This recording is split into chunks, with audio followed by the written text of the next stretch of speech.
this nervous system of the physical internet. Like I like Yeah. that concept. And it was in a tweet that was recently out. Can you talk to me more about what that means, the nervous system of the physical internet?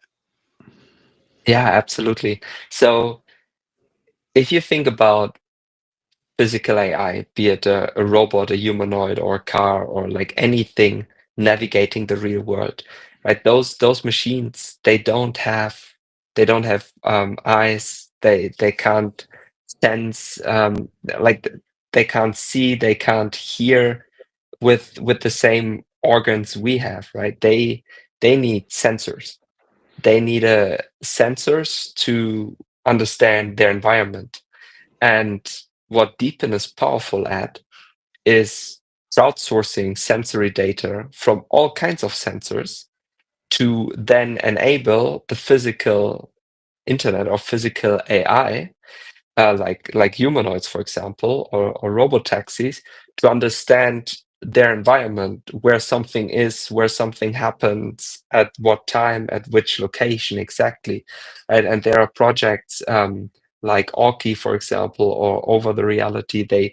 They are working on aggregating this sensory data generated by many different DePINs and making that available for physical AI to navigate through the world. And of course, if you go one layer deeper, Peaq being the computer where all those sensors having their identities, verifying their data, and all of that, and then ultimately also the machines are running on the applications those physical machines are running on. So nervous system is one part, and like you can really think of Peaq as this, yeah, computer powering the machine economy.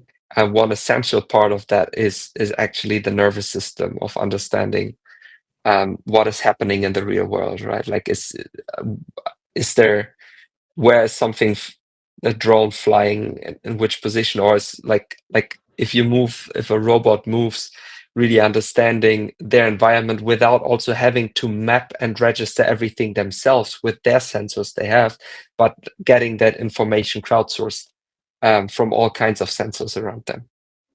So I could see, walk with me down this path a little bit, right?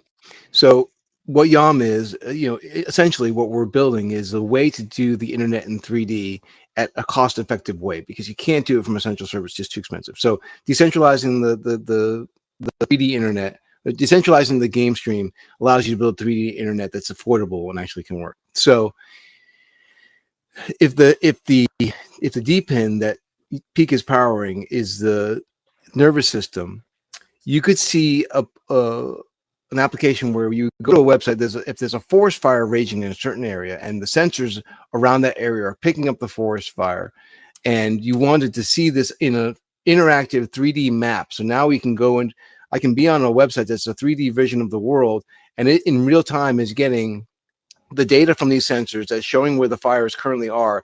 And I, as a user, can move the camera around and act almost like the helicopter that's looking over the scene. So instead of, we had recent forest fires in California and the States that were pretty bad, but you were reliant on the news cameras in the helicopters to show you where it was, and simple graphics. But I love Google Maps, and I love Google Maps in 3D, Google Earth even more. But if Google Earth is able to do it in high definition 3D rendering and get real world data from the Peaq network that shows you where those fires are, it's a much better way for me as a citizen who's concerned to kind of watch and interact with what's going on. Is that a pretty fair way to look at like Totally. how these two systems Yeah. interact?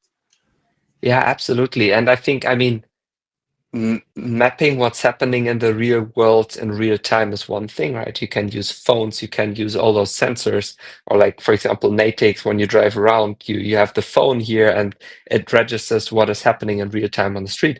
But then you also need the system that is making that real time of the real world in real time available and visualizable, right? That you can go there with, I don't know, your glasses or like your screen.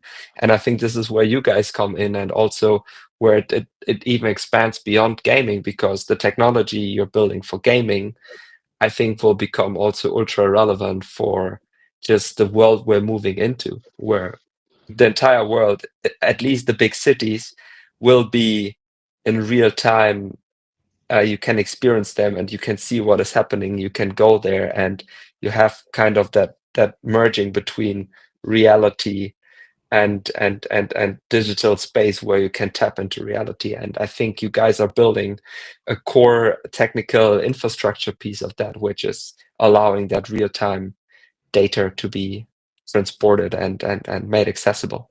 YOM.